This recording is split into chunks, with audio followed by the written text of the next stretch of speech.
Kalau seandainya rezeki itu kita artikan sebagai amal, potensi yang bisa kita jadikan amal kepada Allah Subhanahu wa taala, tentu manusia akan merasa bahwa dia punya kesempatan untuk beramal.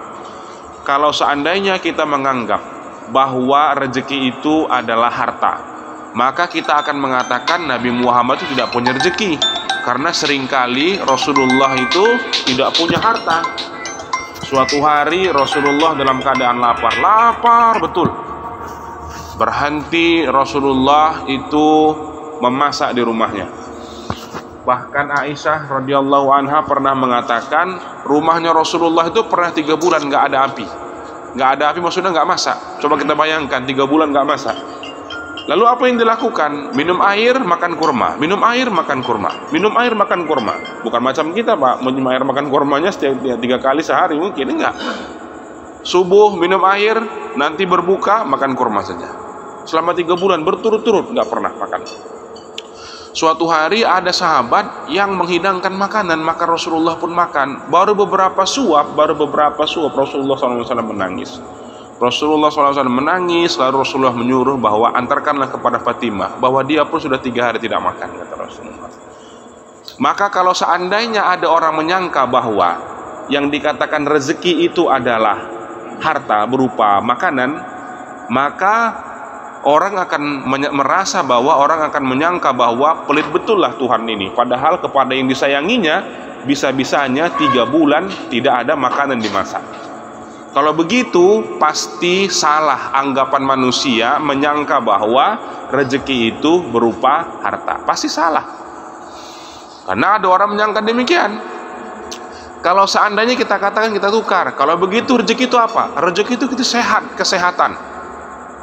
Sesungguhnya Allah Subhanahu wa taala memiliki para kesayangan, para orang-orang yang disayangi oleh Allah Subhanahu wa taala. Para nabi itu disayang oleh Allah Subhanahu wa taala. Di antara nabi yang disayangi oleh Allah namanya Nabi Ayub alaihissalam. Diceritakan di dalam riwayat Nabi Ayub itu diuji oleh Allah Subhanahu wa taala dengan banyaknya penyakit. Kalau seandainya manusia menyangka bahwa kesehatan itulah yang dikatakan rezeki, atau rezeki itu adalah kesehatan, kalau begitu Allah itu adalah zat yang pelit. Nauzubillah, subhanallah, maha suci Allah. Kenapa demikian? Karena Nabi Ayub pernah menderita penyakit sampai-sampai istri yang sangat mencintai Nabi Ayub mengatakan, tolonglah dulu Ayub, mintalah kepada Tuhanmu, sungguh sudah mengerikan, sungguh sudah sungguh sudah menyusahkan sudah penyakit yang engkau derita ini. Dari orang yang sangat terpandang, dari orang yang memiliki harta, sampai dikucilkan masyarakat, sampai dia terpinggirkan dari tempat tinggalnya. Dengan penyakit yang luar biasa Allah Subhanahu wa taala takdirkan kepada beliau. Kalau begitu mustahil Allah benci kepada hambanya Ayub alaihissalam. Lalu kita tarik kesimpulan, kalau begitu rezeki itu ataupun kesehatan itu bukanlah tolak ukur rezeki. Tadi kita katakan harta berupa makanan bukan tolak ukur rezeki. Apalagi tadi yang kedua, kesehatan juga bukan rezeki. Lalu misalnya keturunan, orang mengatakan, wah banyak rezekimu, banyak keturunan. Apakah betul keturunan itu adalah rezeki? Atau kita balik ke kalimatnya, apakah rezeki itu berupa keturunan? Sesungguhnya Allah Subhanahu wa taala itu menciptakan kesayangan-kesayangannya. Di antaranya adalah Nabi Isa alaihissalam. Nabi Isa tidak punya keturunan. Nabi Muhammad punyakah keturunan? Punya. Bahkan Rasulullah itu memiliki salah seorang anak yang sangat disayanginya, namanya Qasim. Makanya nama kunyahnya Nabi Muhammad itu Abu Qasim. Apa itu kunyah? Nama panggilan. Nama panggilan. Kalau kita di sini misalnya Bapak Zaid, berarti Bang Raja. Atau misalnya Bapak Maryam kita bilang. Atau biasanya itu nama anak laki-laki biasanya nama anak laki-laki. Nabi Muhammad punya anak diberi nama Qasim. Siapa namanya? Qasim. Sehingga kunyah Nabi Muhammad siapa? Abu Qasim. Kalau panggilan Abu berubah dhamira menjadi Aba, ya Aba Qasim. Itu kata orang Arab dulu memanggil Rasulullah SAW. Tapi Qasim hidup, Qasim meninggal. Rasulullah juga punya anak. Sayang betul Nabi Muhammad, diberi nama Ibrahim. Siapa namanya? Ibrahim. Sayang betul Nabi Muhammad. Apakah panjang umurnya? Sekitar umur mungkin 2 atau 3 tahun itu Ibrahim pun meninggal. Anaknya meninggal, sampai Nabi Muhammad dihina, diejek oleh orang-orang Arab Quraisy pada waktu itu. Kenapa? Karena Rasulullah itu putus garis keturunannya, nggak punya anak. Anaknya perempuan, karena dianggap kalau perempuan itu bukan penyambung bukan penyambung silsilah atau keturunan. Orang-orang Arab memutus. Wah, terputus itu si Muhammad itu, nauzubillah. Sebutan mereka lah. Tentu mereka tidak mengatakan Nabi, karena mereka mengingkari kerasulan Nabi Muhammad SAW. Turunlah ayat, inna a'tayna kal kausar fasholli li rabbika wanhar inna syani'aka huwal abtar. Mereka itulah yang abtar, mereka itulah yang terputus. Kalau begitu Nabi Muhammad yang terputus keturunannya dari laki-laki, anggapan orang Arab pada waktu itu, betulkah itu rezeki? Kena. Terbukti tidak. Kenapa? Karena ternyata Rasulullah itu tidak mungkin dikatakan putus, padahal Rasulullah itu meninggal anak laki-lakinya. Kalau begitu tidak bisa kita mengukur rezeki dari berupa keturunan. Nabi Isa tidak punya keturunan. Kalau begitu Allah benci, nggak memberikan rezeki? Oh tidak. Kalau begitu apa yang kita bisa simpulkan yang dimaksud dengan rezeki? Segala macam potensi. Jadi rezeki itu apa namanya? Potensi. Potensi yang bisa kita rubah menjadi amal. Kalau saya punya uang 100.000, bisa nggak itu menjadi amal? Macam mana caranya? Bersedekah. Betul nggak itu dia? Kalau ada orang yang bersedekah 100.000 dengan yang bersedekah 1 juta, yang mana lebih besar amalnya? Ada orang bersedekah 100.000, ada yang bersedekah 1 juta, yang mana yang besar amalnya? Jangan ragu-ragu menjawabnya, kita belajar. Kalau salah itu boleh. Yang mana? Ada orang bersedekah 100.000, adalah sebulan bersedekah 1 juta. Yang mana lebih besar amalnya? Dari mana kita menghitungnya? Dari angka. Dari mana kita menghitung? Ayo, kita sama-sama. Salah boleh, ini nggak masalah. Kita ini berdiskusi. Dari mana kita menghitungnya? Ada orang yang bersedekah 100.000, ada orang yang bersedekah 1 juta. Yang mana lebih besar amalnya? 1 juta. Oke, kita anggap yang 1 juta. Kenapa begitu? Pertanyaannya begitu. Karena angkanya, misalnya tadi katakan, karena angkanya gitu deh kan. Siapa namanya? Lupa. Hah? Si Gugun bersedekah 10.000. Nampaknya ada mama atau mama buta, nggak punya suami, ada anaknya. Siapa yang ngasih makan dia nih? Menyanyi-nyanyilah mereka di PSBBU. Nampak si Gugun, dia ngisi minyak. Harusnya dia ngisinya 20.000, tapi karena nampak mamanya ini ada mama di situ minta-minta, siapa yang bisa ngasih makannya? Kita pikirnya kan, yang 20.000 mau beli minyak 10.000 aja lah, yang 10.000 lagi dikasihkannya. Berapa si Gugun bersedekah? 10.000. Oke. Jumpa sama orang lain, kita bandingkan. Nampak jumpa sama kawan-kawan, jumpa sama kawan-kawan inilah orang lain. Ah, Gun, lama udah nggak jumpa. Iya, ini makan-makan kita. Kebetulan ada durian di situ dia. Dibelikan si Gugun lah 100.000 durian. Karena nggak mungkin beli durian harga 10.000. Dibelikanlah 100.000 untuk makan. Ada 2-3 orang kawan di situ. Kira-kira yang mana yang lebih besar nilainya di sisi Allah Subhanahu Wa Taala? Loh, kenapa? Tapi lebih besar 100.000. Karena manfaatnya, Bang. Kalau begitu selain ada angka, selain ada manfaat. Oke, kita bedakan. Berarti sekarang manfaat. Ada orang yang memberikan 100.000, dimanfaatkan untuk beli pakaian. Ada juga orang yang bersedekah 10.000, dimanfaatkan juga untuk beli pakaian. Ada nggak harga pakaian 10.000? Ada. Dimonja 10.000. Dua-duanya bermanfaat apa enggak? Kalau begitu yang mana yang besar sisinya? 100.000. Kalau begitu mana yang benarnya? Sebenarnya yang lebih tinggi 10.000 atau 100.000? Pada satu sisi kita akan mengatakan 100.000 lebih besar karena manfaatnya lebih banyak. Tapi yang banyak ini bisa turun nilainya kalau kurang manfaatnya. Kalau begitu semua orang punya potensi. bisa saja, sehingga kata ulama begini, boleh jadi kamu tengok ada sebuah musola masjid yang sunyi, tapi Allah suka. Boleh jadi kamu tengok masjidnya ada sebuah masjid yang sunyi, tapi Allah suka. Dibanding mungkin ya kalau masjid itu ramai tentu Allah suka. Tapi boleh jadi ada tempat yang sunyi tapi Allah suka. Karena mungkin bersedekah ataupun mengeluarkan infak di masjid di mana atau di tempat ibadah di mana yang di situ mungkin orang belum ada yang menegakkan agama di situ, dibanding dengan kita bersedekah. Misalnya ada orang yang menyumbang masjid 1 juta, di mana? Di kampung-kampung sana yang kalau nggak disumbang memang nggak ada masjid di situ. Berapa biayanya? 10 juta, disumbang 10 juta, ya bupati nggak 10 juta di sana.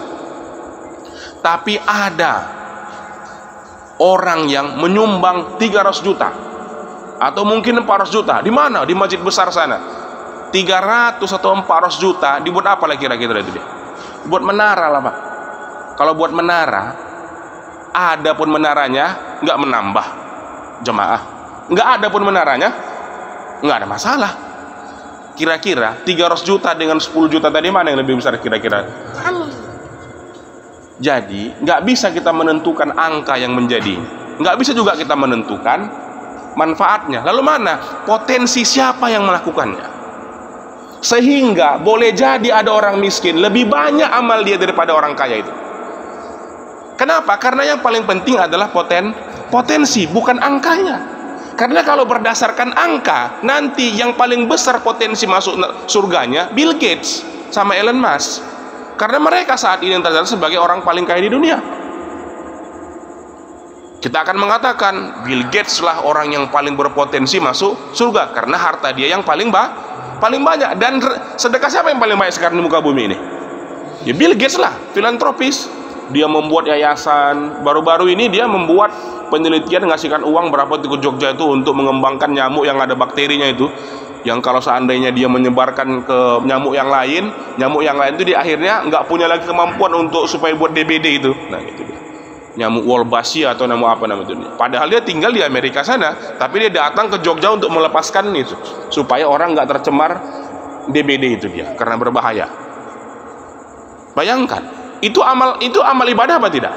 Amal ibadah, perbuatan baik apa tidak? Perbuatan baik.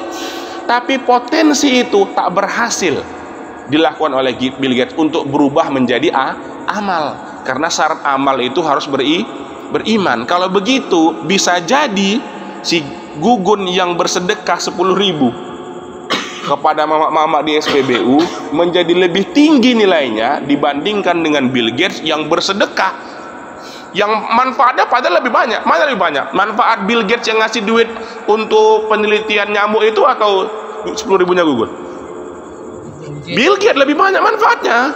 Bill Gates datang ke ke Afrika. Dia menyumbangkan uang untuk virus pengendalian virus di sana.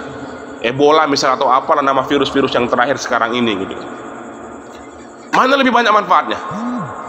Bill Gates dibandingkan Gugun yang bersedekah 10.000. Tapi potensi yang dimiliki oleh si Gugun itu berubah menjadi amal, sedangkan Bill Gates amalnya itu potensinya tidak berubah menjadi amal. Kalau begitu sekarang sudah tenang hati kita akan merasa sama saja sekarang ini. Kita sekarang ini dengan orang yang paling kaya di Indonesia, anggaplah siapa namanya sekarang ini, Jarum, siapa yang punya Jarum itu, siapa namanya, Rudi Hartono atau Hartono bersaudara itu kan, Hartono entah apa sih nama itu. Mereka yang punya duit banyak itu, kita dengan dia sama nggak rezekinya? Ya sama saja, karena kita sudah punya pengertian yang baru tentang rezeki. Apa itu rezeki? Potensi yang dimiliki manusia untuk merubahnya menjadi amal ibadah. Sehingga orang yang bekerja sebagai PMI misalnya, dia tahu potensi apa yang bisa dimanfaatkannya. Orang yang berprofesi sebagai sales misalnya, dia tahu bagaimana merubah ini potensi. Wah, potensiku banyak ini. Kalau aku nyumbang begini, kalau aku bilang begini, kalau aku berbuat jujur, kalau aku lewat di jalan menyingkirkan duri di jalan. Bukankah Rasulullah menceritakan ada orang yang masuk surga lantaran menghilangkan halangan di jalan karena dia berhasil mengubah potensinya. Orang yang nampak di jalan, yang sering di jalan, potensi dia untuk masuk surga melalui apa? Ya melalui jalan itu. Jangan orang yang di jalan berandai-andai kalau seandainya aku punya uang, aku akan membuat lembaga penelitian. Untuk apa? Potensi dia bukan di situ, gitu dia. Potensi dia adalah ketika dia jalan, nampak dia ada apa namanya? Paku apa nama itu dia? Orang kan sering tebar paku supaya bocor itu. Kan ada gitu kan? Ranjau paku. Berarti potensi dia di mana tuh dia? Di jalan. Bang Raja, potensi Bang Raja di jalan. Nggak usah memikirkan jauh-jauh akan seperti apa Bill Gates tadi itu membuat apa namanya yayasan untuk mengendalikan nyamuk gitu dia.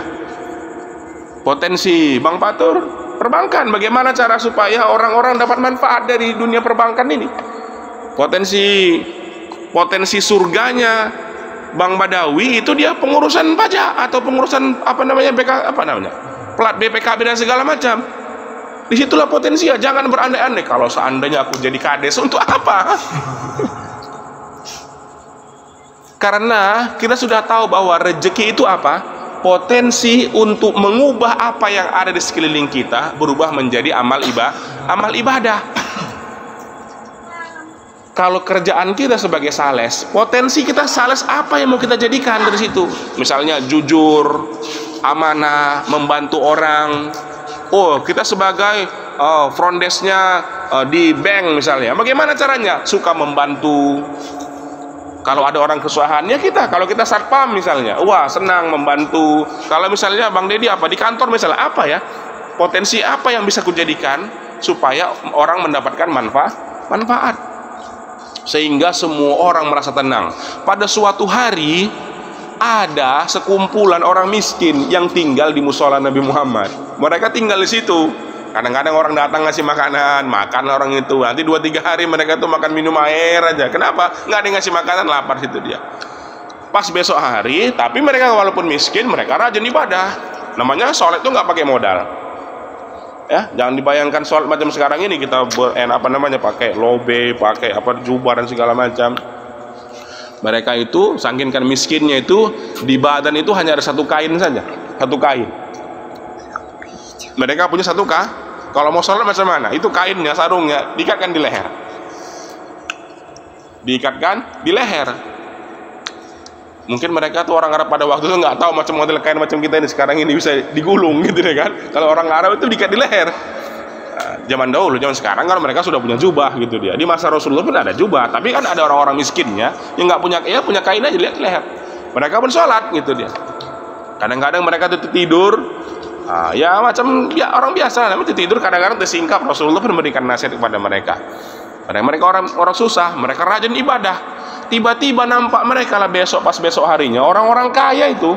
Yang kalau siang-siang mereka itu dia ngasih makan. Kamu siapa? Kamu nggak ini ya? Udah aku panen di sana, karena kamu makan. Tiba-tiba pas malam hari orang-orang miskin ini mau sholat, orang kaya ikut sholat juga. Bah, macam mana orang-orang kaya ini kata? Ini kan giliran kita katanya. Ini kan giliran kita. Kami biarlah sholat banyak-banyak. Kamu kan besok pagi bisa sedekah. Dalam hati mereka. Pas besok hari mereka sedekah, orang miskin tak bisa sedekah. Pas malam hari mereka mau sholat, orang kaya pun ikut sholat juga. Akhirnya pun mereka protes kepada Rasulullah. Ya Rasulullah, tengoklah orang-orang kaya ini. Kami sholat, orang itu bersolat. Pas besoknya mereka mau bersedekah, kami tak bisa bersedekah. Tersamanya Rasulullah SAW. Artinya para sahabat itu belum memahami apa yang dimaksud dengan rezeki itu adalah potensi. Maka Rasulullah mengatakan bahwa maukah kamu kuajarkan begini, ya subhanallah itu sedekah. Alhamdulillah itu sedekah. Artinya orang miskin apalah potensinya? Orang miskin, apa potensi orang miskin? Mulut. Kan nggak dilarang ngomong mulut. Subhanallah, subhanallah, subhanallah. Kan senang gitu dia. Jadi potensi itu apa yang senang kita kerjakan, dan itu bisa kita rubah menjadi pahala. Bismillah wassalatu wassalamu ala rasulillah. Setelah kita sadar tentang potensi yang bisa kita jadikan pahala di sekeliling kita, lalu kita harus hati-hati. Apa yang kita perlu hati-hati? Pembatal potensi tersebut. Ada yang bisa membatalkannya. Yang bisa membatalkan amal yang sudah kita kerjakan itu. Yang pertama, yang bisa membatalkan amal ataupun perbuatan potensi yang sudah kita kerjakan itu. Kita kan sudah semangat ini, ya kan? Ternyata enaknya beramal itu dia. Bukan tunggu jadi kaya dulu baru mau bersedekah, enggak. Karena kata Rasulullah bilang, artinya gini, ngomong enak pun sedekah. Datang misalnya si Akbar, dia kebetulan jadi frontliner di depan misalnya gitu. Datang orang, "Bang, apa bisa dibantu, Bang?" Nah, itu amal, itu potensi namanya. Itu sudah menjadi amal ibadah. Berarti si Akbar direzekikan oleh Allah wajah yang bisa tersenyum kepada orang lain, dan disenyumkannya kepada orang lain, datang dan orang itu merasa senang. Itu artinya dia sudah melakukan amal ibadah gitu.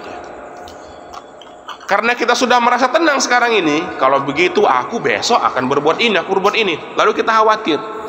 Kita harus berilmu, jangan sampai ada perbuatan yang amal yang sudah kita kumpul itu dihabiskan oleh dia, dihancurkan oleh dia.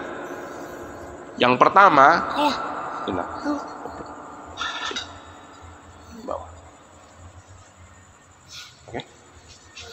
yang pertama yang menghancurkan amal itu adalah mulut. Yang menghancurkan amal itu apa? Mulut. Ingat kita dengan satu hadis, afatanun ya Mu'az. Masih ingat nggak ini hadis ini? Macam mana kau ini Mu'az? Kenapa ditanya? Kenapa Rasul mengatakan begitu? Karena Mu'az bertanya, "Ya Rasulullah, apa orang dihukum gara-gara mulutnya?" Gitu. Apa orang dihukum gara-gara mulutnya? Macam mana kau ini Mu'az? Kata kalau bahasa kita lah sekarang ini. Bukankah orang dimasukkan ke dalam api neraka itu, apakah dia dengan keningnya atau gara-gara hidungnya, maksud disungkurkannya ke dalam neraka itu? Orang nanti dimasuk neraka itu dia jatuhnya itu mukanya duluan. Disungkurkan orang ke dalam neraka, apa yang duluan? Sakit nggak itu? Sakit kali itu dia. Kalau jatuh kita muka dulu macam mana rasanya? Sakit kali itu dia. Jadi orang disungkurkan ke neraka itu apa yang duluan kena? Mukanya. Apa kata Rasulullah? Bukankah mereka itu disungkurkan ke neraka itu berdasarkan mulutnya? Jadi yang menghancurkan amal itu yang pertama itu apa? Lisan atau mulut. Maksudnya mulut di sini adalah lisan ya. Maksudnya mulut ini adalah lisan. Yang menghancurkan amal itu apa? Lisan. Macam mana Pak contohnya? Yang pertama, mengulang-ulang ataupun menceritakan kebaikan yang dilakukannya kepada orang lain. Menceritakan kebaikannya kepada orang lain, mengakibatkan orang yang ditolongnya itu jatuh harkat martabatnya. Mengakibatkan orang yang ditolongnya itu jatuh harkat dan martabatnya. Memang kita tolongnya dia, tapi hancur martabatnya kita buat. Datang orang pada kita, ya kan? Nampak kita dia sehat, kita kasih duitnya. Kau tak ada malu kau ini. Kita kasih gak dia? Tapi pemberian kita itu menjatuhkan harkat dan martabatnya, sehingga lisan kita menghancurkan amal ibadah. Paham maksudnya sini? Paham ya? Jadi kalau udah ngasih, tahan. Yang mana yang bertahan? Mulut. Karena mulut ini seringkali menghancurkan amal gitu. Ya, ingat ya, mulut seringkali menghancurkan amal. Kita menyebut-nyebut pahala apa kebaikan yang kita lakukan supaya orang tahu bahwa kita sudah berbuat kebaikan. Kita apalah bahasa yang sederhana dari situ. Orang sering bilang itu istilahnya itu dia.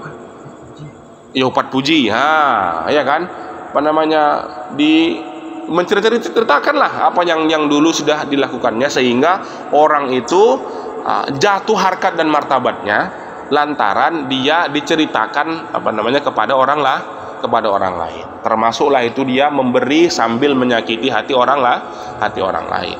Kita hati-hati, mudah-mudahan Allah Subhanahu wa taala menjaga kita daripada lisan kita, karena lisan ini seringkali menghancurkan amal, padahal amal ini sudah senang kita bangun tadi dengan potensi ataupun rezeki tadi yang kita miliki. Yang kedua, apa yang menghancurkan amal itu dia hati.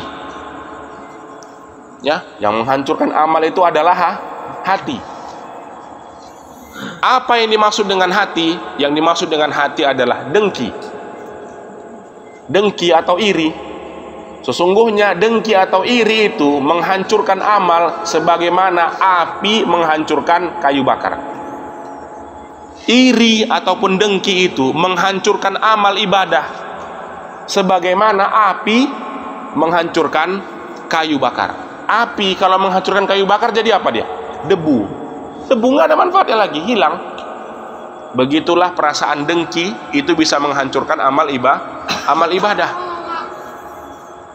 Jadi hati-hati. Kalau seandainya kita ini sudah punya perasaan dengki, lebih bagus kita sering melupakan amal ibadah yang sudah kita kerjakan. Kalau ada iman, langsung kita lupakan, cari yang lain aja, cari topik yang lain, cari pembahasan yang lain. Gitu juga kalau sedang ngomong. Kalau sedang ngomong kira-kira ini bisa menceritakan amal-amal ibadah kita, cari pembicaraan topik yang lain yang bisa menyelamatkan amal ibadah yang sudah kita kerjakan. Yang ketiga, yang menghancurkan amal itu adalah akal. Yang menghancurkan amal itu adalah akal. Apa yang dimaksud dengan yang menghancurkan? Enggak mau, nanti simpan di sini. Ya, ayo ngaji dulu sini. Apa yang dimaksud dengan akal itu menghancurkan amal ibadah? Akal kita sudah demikian seringnya berhubungan dengan cara berpikir matematika ini. Kalau mau dapat duit harus kerja, kalau mau sehat harus makan obat. Apalagi kalau mau hubungan sebab akibat lah. Kalau mau kalau minum, kalau lapar apa obatnya? Makan. Kalau lapar obatnya makan. Betul nggak itu dia? Kalau nggak makan lemas. Minum. Oh, kita rubah lagi. Kalau lemas obatnya apa? Minum sama makan. Campurlah duanya, makan sama minum biar senang jawabannya. Jadi kalau makan udah pasti kenyang. Kalau makan pasti kenyang. Kalau minum pasti segar. Segar itu maksudnya hilang haus gitu dia. Hilang haus. Kita menganggap bahwa yang bisa menciptakan rasa kenyang itu adalah makan. Yang bisa mendatangkan hilangnya dahaga atau haus itu adalah minum. Sehingga dengan lapar, dengan perasaan hilang haus, perasaan kenyang, manusia bisa hidup. Bisa hidup dia, iya kan? Manusia bisa hidup karena sudah kenyang, karena sudah makan, karena sudah minum. Lupa kita bahwa bagi Allah menciptakan malaikat yang kuat, nggak makan, nggak minum. Lalu ada yang bilang, itu kan malaikat pak, aku kan bukan malaikat kan? Betul nggak pertanyaan itu? Ayo, betul nggak itu? Nggak betul itu pertanyaan itu. Kenapa nggak betul? Ayo kita kan berdiskusinya kan? Nah, kenapa nggak betul? Karena bagi Allah malaikat sama manusia itu sama. Bagi Allah malaikat sama manusia itu sama. Bisa nggak Allah membuat malaikat itu lemas kalau nggak makan?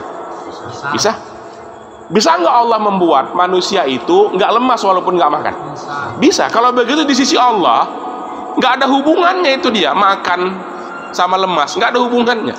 Kita pun sebagai manusia harusnya punya tauhid yang betul. Apa tuh yang betul? Bahwa makan nggak pasti kenyang, minum nggak pasti hilang haus. Bisa saja orang merasa minum tapi nggak hilang haus, bisa saja. Ada orang yang kena penyakit begitu, dia haus, dikasih minum pun nggak hilang hausnya. Lalu kita bilang, itu kan pak dikena penyakit. Bagi Allah itu sama saja. Bisa nggak Allah menciptakan malaikat itu harus makan? Bisa. Jadi tunggu lah, minum.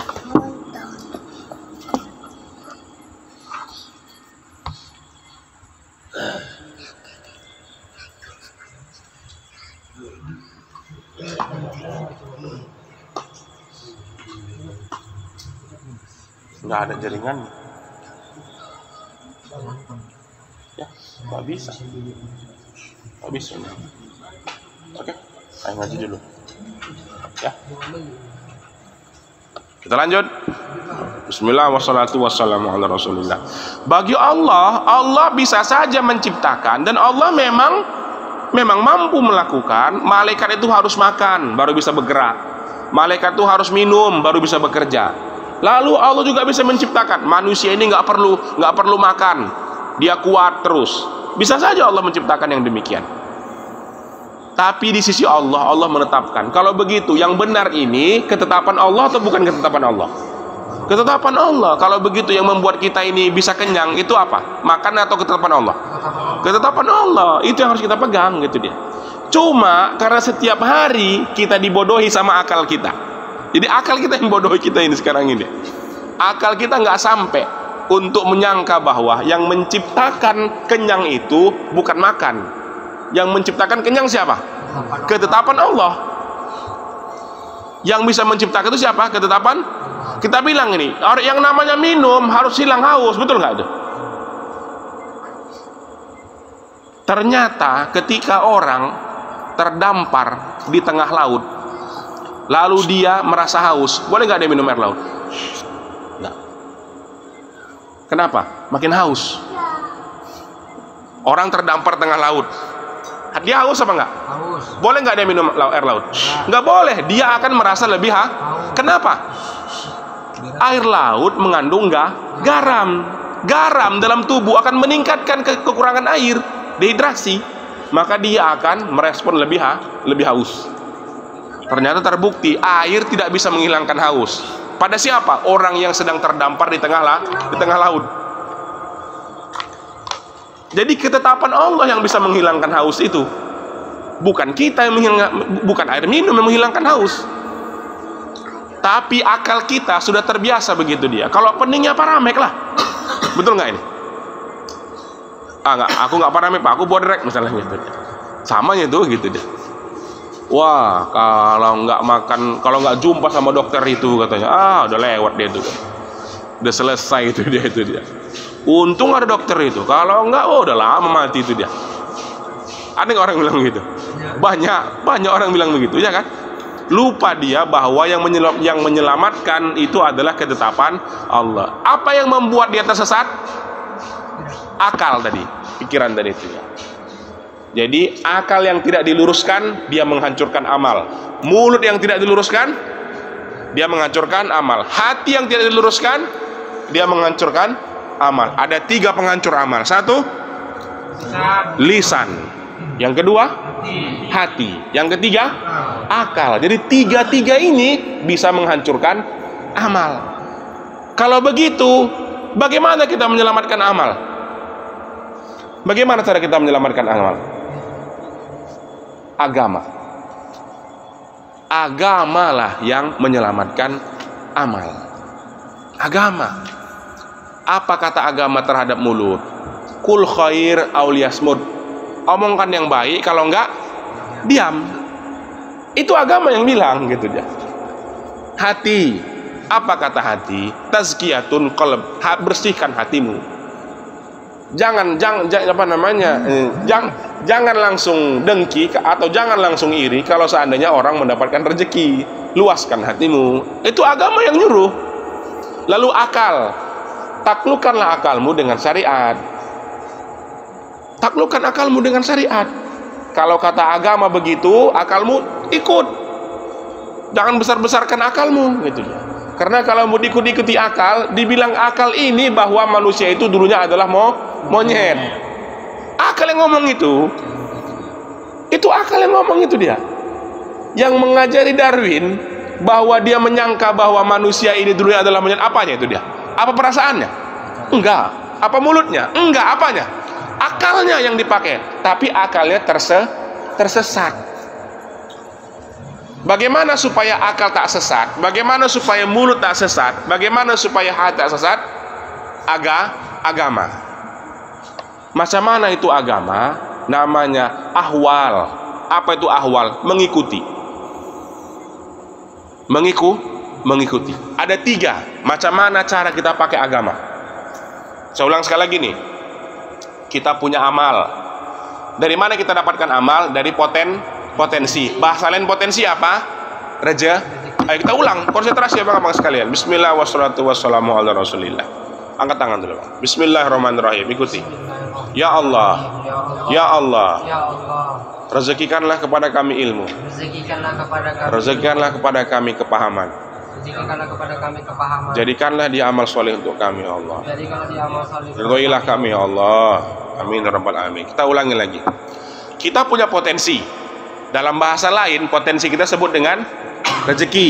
Rezeki orang masing-masing. Kalau dia tukang beca, jangan dia berandai-andai jadi pilot. Nggak usah, bukan di situ rezekinya. Dan tak usah khawatir. Wah, enaklah pilot bisa cepat masuk apa namanya, sama macam orang miskin. Wah, enak kali orang kaya. Mereka bisa masuk surga. Betul nggak pertanyaannya? Nggak betul. Kita sudah tahu tadi ya kan? Nabi Muhammad ketawa mendengarkan ini gitu ya. Masing-masing ada potensi, masing-masing ada rezekimu. Rezeki pengendara, di mana rezekinya? Di jalan rezekinya. Jangan supir berandai-andai, wah enak kali jadi pengusaha. Nggak usah. Dari supir inilah macam mana mencari rezeki, macam mana mencari amal gitu. Rezekinya orang jualan, ya jangan berandai-andai punya apartemen. Wah kalau disewakan macam mana ya? Nggak usah, itu dia. Macam manalah mengelola rezeki dia itu menjadi amal ibadah. Masing-masing punya jalan. Dan jangan ada yang menyangka bahwa satu jalan lebih tinggi daripada jalan lain. Nggak usah. Masing-masing punya potensinya. Sudah kita bahas itu dia. Nanti kalau kita mundur banyak kali kemundurannya. Allazi khalaqal mauta wal hayata liyabluwakum ayyukum ahsanu amala. Bukan tengok yang aksaru amala, bukan tengok siapa yang paling banyak amal, bukan. Tapi tengok amal siapa yang paling bagus, paling mantap. Bukan amal yang paling banyak. Jangan salah paham. Wah, dia sudah 16 kali pergi umrah. Oh, bukan itu hitungannya. Ada orang yang tak pernah umrah, Pak. Tapi di sisi dia, di sisi Allah Subhanahu wa taala mungkin sudah berpuluh-puluh kali umrah. Setiap kali dia mau umroh, terdengarnya lah ada anak yang menangis lantaran sepatunya atau SPP-nya belum dibayar. Ini cukup duit dia untuk umroh.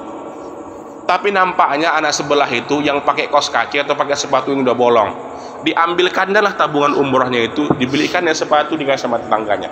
Tak jadilah umroh bulan ini, kerja lagi dia. Bulan depan begitu juga, udah mau masuk umrah ini dia, tapi nampakkan ada orang sakit ya. Bayangkan ini. Di sisi Allah, dia umrah atau belum ini? Suatu hari Nabi Muhammad kan sholat Isya kan, udah masuk waktu sholat Isya. Tiba-tiba suatu hari Rasulullah ini nggak keluar malam, nggak keluar, ditunggu Rasulullah sekira kalau misalnya macam kita lah, jam 8 nggak keluar, jam 9 nggak keluar, jam 10 nggak keluar. Jadi orang sudah ada lah ya, namanya orang miskin Pak, iya kan? Siang dia lapar, malam dia mau ngantuk gitu deh, mau tidur lah dia. Tidak ada yang sudah mau tapi masih menunggu-nunggu. Begitu keluar Rasulullah, loh kenapa kamu belum ini? Kamu misalnya belum ya Rasulullah, kami masih menunggumu. Sesungguhnya kalian itu sudah dihitung sebagai orang yang Kenapa dia? Karena dia menunggu. Sudah berniat umrah belum dia? Sudah berniat umrah dia. Tapi memang tak bisa dikerjakannya karena ditengoknya ada yang lebih membutuhkan dari harta dia ini. Ada yang lebih membutuhkan gitu. Tapi ada orang, saya pernah mendengar di TV itu dia, Furoda itu Pak, Haji Furoda itu dia, sampai 300 juta, 400 juta. Tahu kan Haji Furoda? Haji yang plus di atas plus lah gitu dia kan. VIP. Tahun ini daftar, tahun ini berangkat itu dia. 800 juta, 400 juta Haji Furoda itu dia. Dalam pikiran saya ini, orang Indonesia bisa Haji Furoda. Aneh itu. Kenapa? Orang aja masih antre BLT gitu deh. Orang aja masih antre beli beras murah. Ada orang yang sanggup Haji Furoda harganya semahal itu. Macam mana lah perasaannya menengok orang antrian, orang miskin-miskin itu gitu. Bisa-bisanya dia Haji Furoda gitu dia. Haji Furoda apa nih? Bukan saya bilang Haji Furoda hukumnya haram, bukan gitu dia. Bukan. Jangan salah paham juga. Nanti pulang dari sini kata bapak itu Haji Furoda haram, oh gawat kita ini gitu dia. Mau apa pengajian menyesatkan ini katanya, menyesatkan, mengharamkan produk. Bukan produk gitu dia. Tapi di mana orang punya perasaan itu dia bisa haji pro dengan menghabiskan uang 800 juta. Padahal mungkin 2-3 gang dari rumahnya itu dia ada orang yang sangat membutuhkan gitu dia. Ada orang yang SPP-nya 2-3 bulan belum terbayar, malu dia sekolah gitu dia. Lantaran SPP-nya belum dibayar. Ada orang yang anak-anak yang resletingnya itu dia lepas, pecah udah dia. Jadi kalau sekolah dia selalu gitu, tanyain, kenapa kok begitu? Gak apa-apa pak, katanya gitu dia. Jangan-jangan awal dulu pernah punya pengalaman seperti ini. Iya kan? Nah, tapi ada orang bang produk gitu dia. Bayangkan di mana perasaan dia produk itu dia. Sampai hati dia produk. Dan dibilang itu haram. Nggak berani kita bilang itu haram gitu dia. Tapi sampai hati orang produk, padahal 2-3 rumah dari rumah dia itu orang sangat membutuhkan gitu dia. Makanya kalau mau kita balikkan lagi ke kajian kita tadi, bismillahirrahmanirrahim. Banyak yang membuat orang beribadah, banyak. Tetapi banyak juga orang yang tanpa sadar dia sudah menghancurkan ibadahnya. Dia nggak sadar bahwa dia sendiri sudah menghancurkan ibadah. Ada 3 yang menyebabkan manusia itu kehilangan amal ibadahnya. 1, mulutnya, lisannya, ya. Yang kedua, hatinya. Yang ketiga, akalnya. Macam mana supaya yang 3 ini tidak menghancurkan amal? Pandulah yang 3 ini dengan agama. Sebagai penutup, tambahan 1. Macam mana supaya melipat gandakan amal? Tadi kan yang menghancurkan amal. Sekarang yang melipat gandakan amal. Dia nggak pernahnya haji. Ada 1 orang nanti dipanggil oleh Allah Subhanahu Wa Taala. Kan bagi-bagi buku nih kita, ya kan? Kita kan bagi-bagi buku nanti nih pak. Kita bagi-bagi buku nanti. Dapat buku semuanya kita nih, dapat buku gitu dia. Ditengoknya lah bukunya. Salah bah malaikat nih, salah catat malaikat ini. Kenapa? Aku nggak pernah haji, kok ada pahala haji di sini? Gitu. Menghafal 10 juz. Aku nggak pernah hafal 10 juz katanya. Tapi kok ada pahala hafalan 10 juz, pahala hafalan 2 juz, pahala hafalan baca Quran. Aku pun baca Quran ini masih terbata-bata. Kenapa begini? Ada orang yang seperti itu dipanggil, lalu dia ingin bertanya kepada Allah, ya Allah, aku nggak pernah melakukan ini, aku nggak pernah melakukan. Lalu kenapa aku dapat amal ibadah ini? Sesungguhnya ada yang melipat gandakan amal. Apakah yang melipat gandakan amal? Sedekah. Apa itu dia? Yang melipat gandakan amal. Orang kan beramal. Nah, ada sedekah jariah, ada lagi. Apakah yang melipat gandakan amal? Yang melipat gandakan amal itu adalah dakwah. Apa yang melipat gandakan amal? Dakwah. Ada orang yang tak pernah mengajar. Tak pernah dia mengajar. Tapi ketika dibuka buku catatan amalnya, banyak pahala mengajar. Lantaran apa dia mendapat pahala mengajar? Ternyata di tempatnya itu ada sebuah parit. Yang kalau seandainya parit itu dibuat, maka anak-anak sekolah itu nggak perlu lagi melintas jalan yang jauh. Ada sungai-sungai kecil, dibangunnya lah jembatan. Sehingga tiap pagi dan tiap sore pulanglah anak sekolah dan pergi sekolah dari jembatan itu. Berapa banyak pak orang yang kita lewati jalan dulu waktu kita sekolah, jembatan-jembatan yang parit-parit kecil dibuatnya, kita jalani itu dia. Banyak orang yang dia nggak sadar sedang melipat gandakan amal ibadah, dakwah. Maka dari itu ada orang yang sekarang ini berusaha untuk berdakwah. Siapa itu dia? Kita ini. Nggak pandainya kita mengajar, tapi kita ambil paku, kita pakukan ke triplek-triplek itu, jadi kelas dia, iya kan?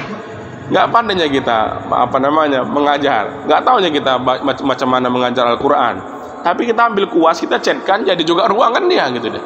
Mudah-mudahan pahala ibadahnya itu menjadi pahala kita semua. Amin ya rabbal alamin. Bapak-bapak, abang-abang, kawan-kawan sekalian dimuliakan oleh Allah Subhanahu wa taala. Dengan agama seperti ini mudah insya Allah kita, dan kita berharap besar dengan agama kita ini. Kenapa kita katakan kita berharap besar? Karena ternyata untuk meraih surga itu mudah.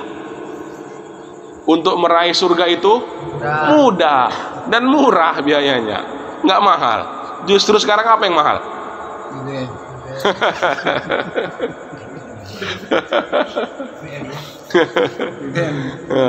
Dia yang mahal sekarang. Tapi hati kita lapangkan ya, hati kita lapangkan ya.